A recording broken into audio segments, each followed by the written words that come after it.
akan saya jelaskan ya sebentar aja materi tentang sistem koloid. Ya, materi tentang sistem koloid. Sebetulnya sudah ada di modul yang saya kirim melalui Google Classroom, ya, yang terlink melalui webnya Sakta dan juga blog. Sudah ada di situ yang tentang sistem koloid. Ya, apa itu? Ya, saya jelaskan sebentar dulu biar kalian punya pandangan. Biar kalian punya pandangan, oh koloid itu seperti ini. Sehingga nanti ketika kalian belajar itu tidak bingung. Ya. Oke, saya share screen langsung. Ya. Segera saya share screen.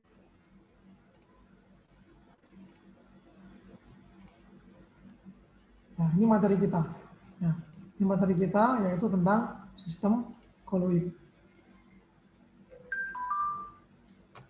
Kita tunggu dulu. Ya.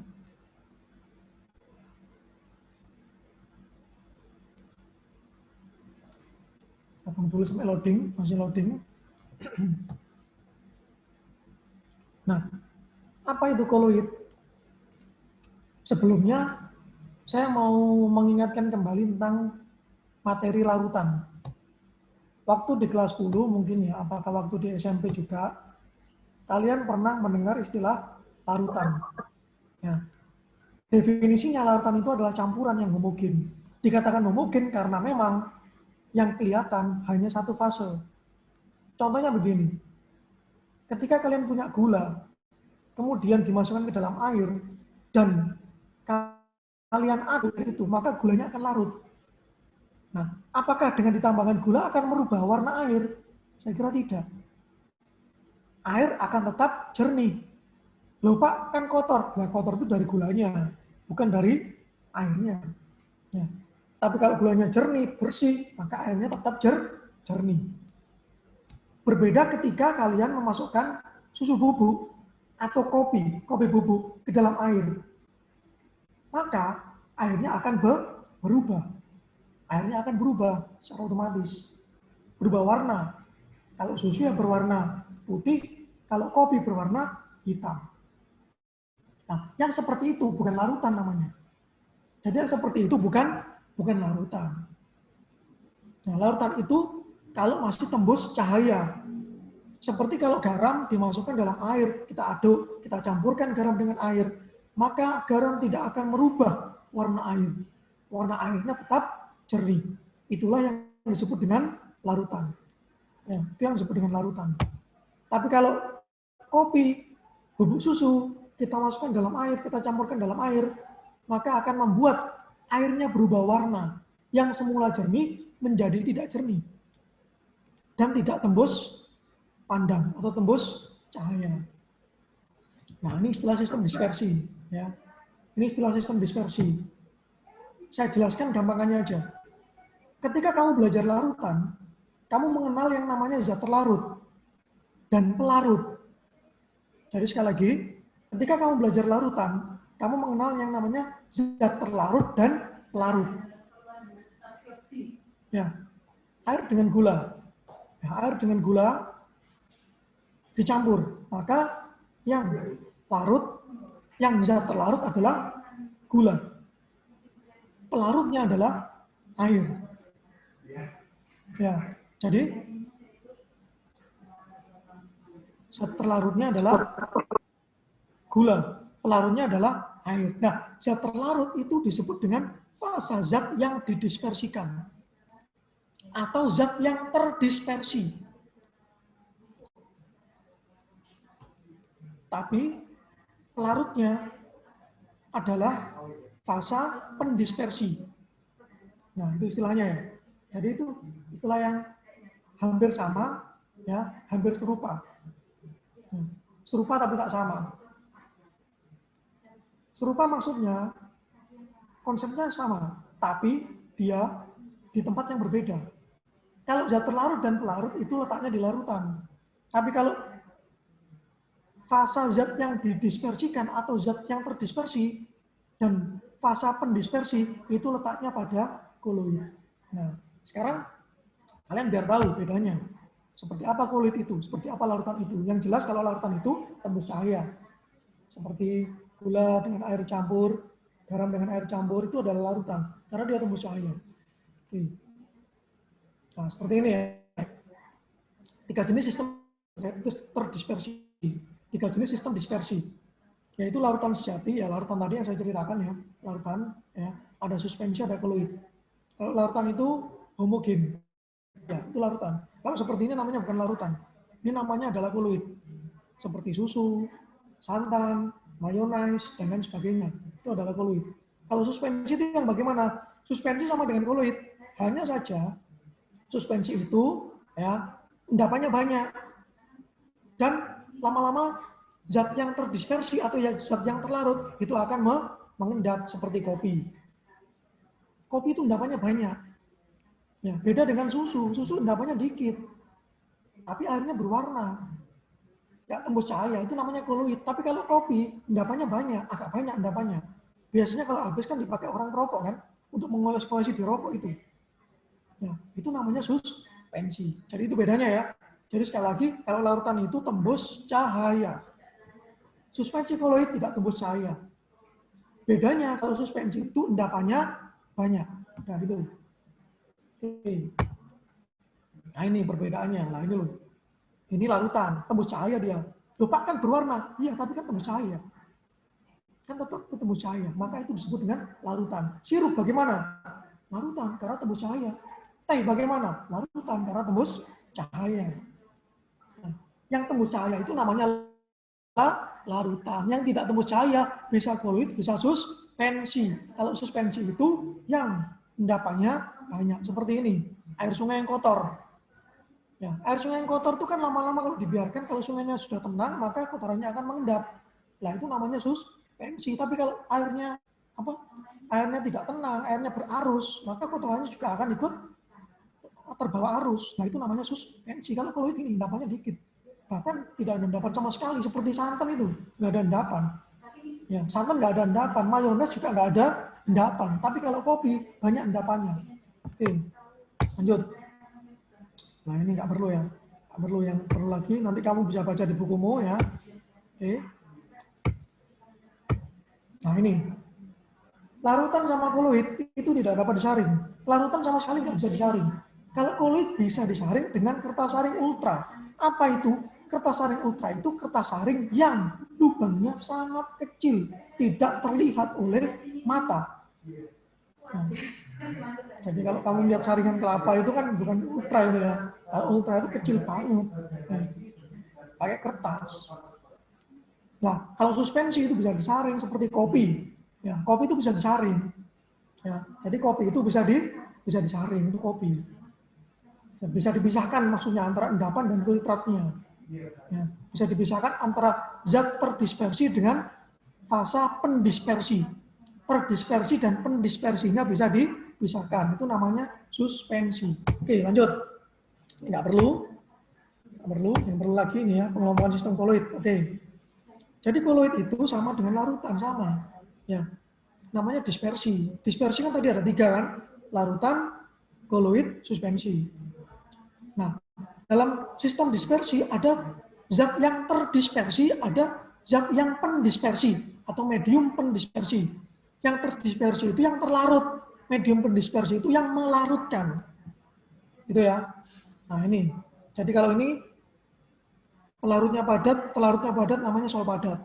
Pelarutnya padat, terlarutnya cair namanya emulsi padat. Nanti saya berikan contoh-contohnya. Ya, nanti saya berikan contoh-contohnya. Oke. Nah, seperti ini kan. Sol padat terbentuk dari fase terdispersi, terlarut ya. Dari zat terlarut berupa padatan dan fase pendispersinya berupa padatan. Padat sama padat. Jadi padat melarutkan padat. Ya, seperti ini contohnya adalah kuningan. Ya, kuningan itu campuran. Ya, campuran antara tembaga dengan seng, itu kuningan. Oke. Contoh lagi, emulsi padat. Emulsi padat itu terdispersi atau terlarutnya cairan, pendispersinya padatan. Pendispersi itu yang kelihatan oleh mata kita, itu pendispersi. Jadi pendispersi itu yang kelihatan oleh mata kita, itu pendispersi. Contohnya seperti keju, margarin. Margarin itu kelihatan oleh mata kita adalah padat, tapi di dalamnya ada cairnya. Di dalamnya ada zat cair. Oke, nah ini mutiara ini intan mutiara. Oke, lanjut. Busa padat. Busa padat itu berarti yang terlarutnya gas, yang pelarutnya padat. Jadi yang tampak oleh mata kita padat. Di dalam padatan itu ada gasnya. Contoh batu apung. Ya. Batu apung itu, ya, batu apung itu kan padat. Tapi dia di dalamnya ada gasnya, makanya dia bisa mengambil air. Mengapa? Karena gas sendiri itu memiliki massa jenis yang lebih kecil daripada air. Oke, lanjut. Soal padat cair, ya. Jadi padat di dalam cair. Ya, cair melarutkan padat. Terdispersinya padat, pelarutnya adalah cair. Contoh seperti cat. Cat kelihatan oleh mata kita adalah cair. Tetapi di dalamnya ada apa? Padatan. Ya. Contoh lagi emulsi. Kalau emulsi dua-duanya cair. Sama-sama melarutkan cair. Contohnya ini seperti air dan minyak. Kalian kan tahu bahwa air dan minyak itu tidak bisa larut. Ya, mereka bisa bersatu kalau ada zat namanya emulgator. Jadi mak comblangnya minyak, air dicomblangi. Sama namanya emulgator. Hasilnya namanya emulsi. Hasilnya namanya emulsi. Tapi kalau emulgatornya ini dirusak, maka ini akan memisah lagi. Ya, ini akan memisah lagi, gitu ya. Oke. Lanjut, kalau buih itu gas di dalam cair. Jadi yang kelihatan oleh mata kita cair, tapi di dalamnya ada gasnya, seperti busa contohnya. Busa itu juga koloid. Ya. Seharusnya itu koloid. Oke ya. Lanjut. Aerosol padat di dalam gas. Yang tampak oleh mata kita gas. Tapi di dalamnya ada padatan. Contohnya adalah asap. Nah, seperti misalkan kamu bakar-bakar sampah. Kan ada. Ya. Kena mata, sakit. Ya kan? Kenapa? Karena di dalamnya ada apa? Padatan. Kena mata kita sakit, asap itu. Sama dengan ini, asapnya pabrik. Tapi kalau kena mata kita bisa sakit. Apalagi kita hirup. Kita hirup masuk dalam paru-paru karena ada partikel yang padat, maka paru-paru kita ada padatannya juga. Gitu ya. Makanya agak sesek kalau kita menghirup polusi udara. Oke, lanjut. Cair dalam gas. Kelihatannya adalah gas, tapi di dalamnya ada cair. Contoh adalah spray. Spray ini, keluarnya kan gas. Tapi di baju kita jadi cair. Di botol masih cair kadang-kadang ya. Ketika dikeluarkan, jos disemprot, gas. Sampai baju kita jadi cair. Itu namanya aerosol. Oke. Nah, sifat koloid, ya, sifat-sifatnya yang pertama gerak brown. Gerak brown itu seperti kalau misalkan di rumahmu, ya, di rumahmu ada genteng yang kaca, kemudian ada cahaya masuk, kamu lihat di dalam cahaya itu ada debu-debu yang bergerak, yaitu namanya gerak brown.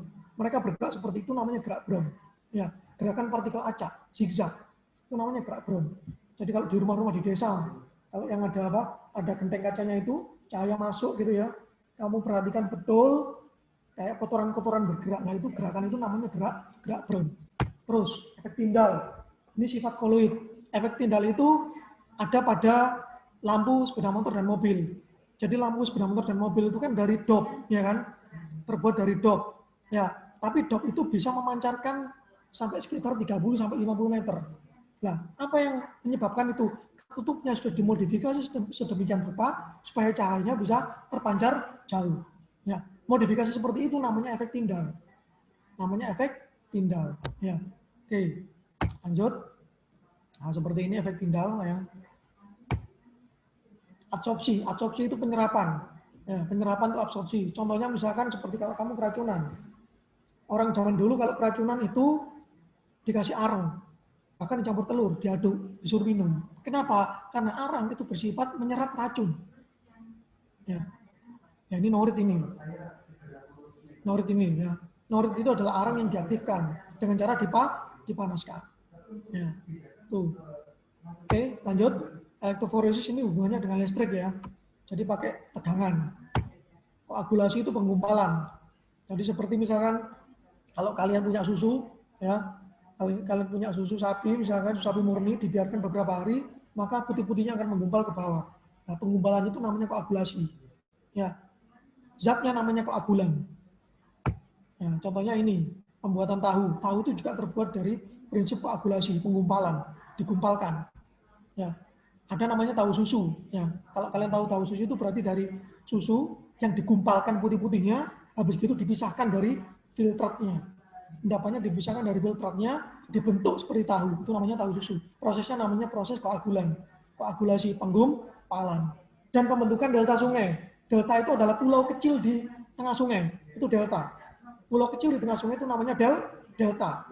Ya, jadi bukan pulau itu adalah delta. Dari mana ya? Dari arusnya sungai membawa pasir, membawa muatan-muatan bahan-bahan padat terbentuk di situ. Ya. Sungai yang besar biasanya ya. Kalau sungai kecil di rumahmu di Manuan ya nggak ada. Sungai yang besar seperti Sungai Berantas, Sungai Bengawan Solo itu ada. Kalau sungai seperti di rumahmu, Parit itu namanya. Ya. Kali Lamong ya nggak ada kan, kecil Kali Lamong itu. Oke ya. Ya, saya kira sampai segitu aja dulu ya. Pertemuan kita untuk koloid ini. Jangan lupa kamu download ya, kamu unduh itu apa namanya modulnya. Kamu unduh modulnya. Saya tunjukkan dulu ya. Saya tunjukkan modulnya kan sudah istilahnya sudah lengkap di situ ya, dan mudah dipelajari insya Allah ya. Modulnya insya Allah mudah untuk dipelajari, dan jangan lupa kamu kerjakan tugasnya. Tugasnya mudah. Ya, tugasnya gampang kok. Tugasnya gampang. Jadi tugasnya cuma seperti ini aja. Nah.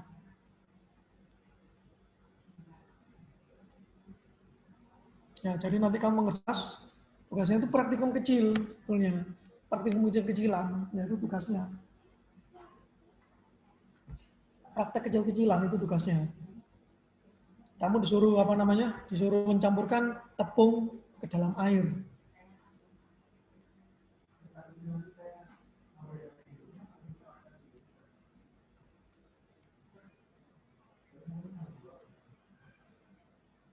Ya, jadi kalian cukup belajar modul ini juga. Ya, alhamdulillah ini sudah lengkap. Ya, sudah lengkap ya. Nah ini, nah tugasnya itu yang tuh apa namanya? Nah, ini kan nanti mempelajari sistem kegiatan pembelajaran 1. Tugasnya yang ini. Nah ini, lakukan kegiatan berikut. Campurkan 1 sendok tepung tapioka. Wis tepungnya sembarang, wis harus tapioka. Sembarang ya, tepung sembarang. Pada segelas air dingin, kemudian aduklah terus-menerus hingga tercampur sempurna. Setelah tercampur sempurna, panaskan campuran tersebut di atas nyala api sambil terus diaduk hingga mendidih. Wis gimana caramu terserah, tepungnya terserah banyaknya seberapa, sesuaikan dengan airnya. Ya. Setelah dingin amati. Nah, minta tolong hasilnya difotokan nanti, dikumpulkan di Google Classroom. Jadi hasilnya difotokan. Ya ini individu aja, nggak usah kelompok. Individu. Jadi tugasmu cuma ini. Ini. Sama ini. Nah, ini. Gampang kok ini. Ya. Oke. Mungkin ada yang perlu ditanyakan, silakan. Tentang tugasnya mungkin. Jadi tugasnya kamu praktek sederhana. Ya. Kamu fotokan hasilnya ya. Syukur-syukur kalau di video nggak apa-apa. Tapi wajibannya cuma foto aja. Silakan, bagi yang mau tanya. Apakah sudah jelas? Ini sudah jam 11 kurang 10. Saatnya bersiap-siap untuk mengikuti keputrian, yang putri ya. Jadi tolong yang putri bersiap-siap untuk mengikuti keputrian. Sebentar, ini ada chat. Tak baca dulu chatnya.